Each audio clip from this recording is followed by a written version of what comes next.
ఎన్నికల వేళ 6 గ్యారెంటీలతో ప్రచారం చేసిన కాంగ్రెస్ అధికారంలోకి వచ్చాక వాటి అమలుపై ఫోకస్ చేసింది. ఇప్పటికే 2 పథకాలను అమలు చేయగా ఇటీవల రేవంత్ రెడ్డి చెప్పిన విధంగానే నేడు మరో పథకం అమలుకు ఉత్తర్వులు జారీ చేసింది. 500 రూపాయలకే గ్యాస్ సిలిండర్ స్కీమ్ను ప్రభుత్వం నేడు ప్రారంభించింది. ఈ మేరకు జీవో విడుదల చేసింది. 500కే గ్యాస్ సిలిండర్ పథకం మార్గదర్శకాలను వెల్లడించింది.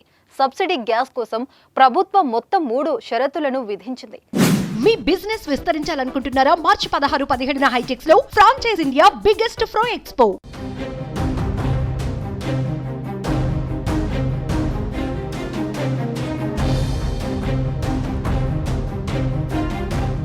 అన్ని పథకాలులాగే ఈ పథకానికి కూడా తెల్ల రేషన్ కార్డును ప్రామాణికంగా పెట్టింది.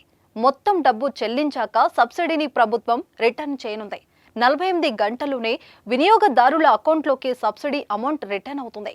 నెల సబ్సిడీ ఈ అమౌంట్ను గ్యాస్ కంపెనీలకు నేరుగా ప్రభుత్వం ట్రాన్స్ఫర్ చేయనుంది. భవిష్యత్తులో వినియోగదారులు కేవలం 500 చెల్లించేలా ప్రభుత్వం ఏర్పాటు చేయనుంది. మహిళా పేరుపై గ్యాస్ కనెక్షన్ ఉన్న వారికి మహాలక్ష్మి పథకం వర్తించనుంది. అదేవిధంగా గత 3 ఏళ్ల సిలిండర్ల వినియోగాన్ని పరిగణనలోకి తీసుకుని సబ్సిడీతో సంవత్సరానికి గ్యాస్ సిలిండర్లను అందజేయనుంది.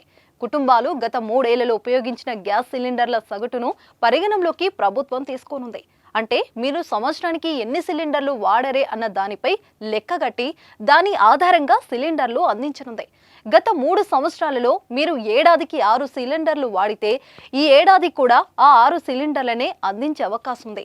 మీకు అదనపు సిలిండర్లు కావాలంటే మాత్రం రాయితీ లేకుండా పొందవచ్చు. ప్రజాపాలనలో దరఖాస్తు చేసుకున్న వారికి మాత్రం పథకం వర్తింపచేయనుంది. మొత్తం 39.5 లక్షల మందికి ఈ పథకం ద్వారా లబ్ధి చేకూరనుంది.